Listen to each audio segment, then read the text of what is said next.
We are talking about mood-boosting foods, some things that you can add to your diet that'll just put you in a better mood throughout the day, whether you're trying to recover from a broken heart from Valentine's Day or you just have a lot of stress in your life. Janine Washle is here from Cloverfields Farm and Kitchen to show us some real simple things we can add to our diet, things that are tasty, but will help us out in our New Year's resolutions to eat better and feel better. Yes, and the top 5 mood-boosting, stress-reducing foods are almond butter. Almond butter is really high in potassium, which is good for blood pressure, controlling your blood pressure. Oats are really high in fiber, and they're also high in selenium. So this is really good to eat after you know, you've eaten your dinner and you want to go to sleep. Eat a little bowl of oatmeal or granola or something like that, because it actually triggers melatonin. So that's like a little secret that I'm sharing with you today. Calcium is in skim milk, so you can drink this before bedtime, and that also helps to just lower anxiety. You know, if you're feeling panicky, a little bit of skim milk will help you out. And spinach is very high in folic acid, which also regulates your heart, your blood pressure. And then avocados, my favorite, rich in heart-healthy fats, unsaturated fats. And we need fats for good brain function. Our brain needs fat. And it's also high in potassium. All right, so we're going to show you how you can take some of these ingredients and incorporate them into foods that you like. We're making chicken Alfredo.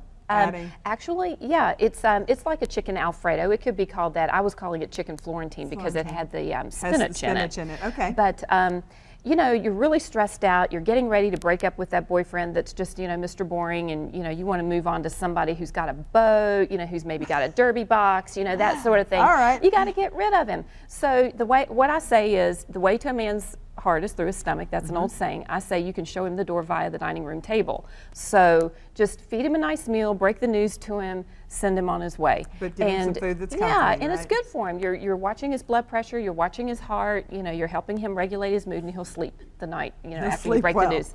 Yeah, you won't break his heart and he'll sleep well. All right, so I'm adding? Yes, chicken is high in tryptophan, actually higher than turkey, and that triggers serotonin and that triggers melatonin, so he is going to sleep. And then we've got our spinach in here, which is high in folic acid, which we're watching this. I did, and then I put some mushrooms in there just to add a little flair. There's garlic and onions in there, so he won't want to give you a kiss. And well, you know, I think of it all. I've had several chances in my life to do the breakup thing. I've got it down pat. And so in this we're using, I actually used coconut milk, and I used fat-free half and half, and then I tightened it up with a little bit of cornstarch, and you've got this wonderful nutmeg-scented sauce, and I mean virtually fat-free. So that is not the case for a typical cream sauce that you put on chicken and pasta. Exactly, I mean, half and half and heavy cream. But you know what? You got to be thinking about yourself too. You got to be getting ready for bikini season. For the next man, right? You got it. You know, you don't want to tell him that. You know, that might upset him a little bit.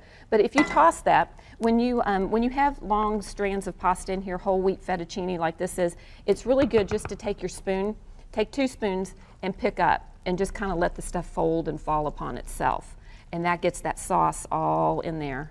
Janine's going to share this recipe with us, along with a recipe for a salad dressing that contains the avocado and the Greek yogurt we were talking about. Yes. And some cookies that have almonds, almond butter, and oatmeal, and dark chocolate, all things that are good for you. So that'll make you feel a lot better eating cookies and knowing they're good for you. You just go to WDRB.com, go to the morning page, look for food and recipes. We'll have a link to get you in touch with Janine. You can get all kinds of recipes, including the ones that you see on the table today. Thank you, Janine. That's right. Just taking care of our viewers. All right, making us feel good. I need to eat one of those cookies.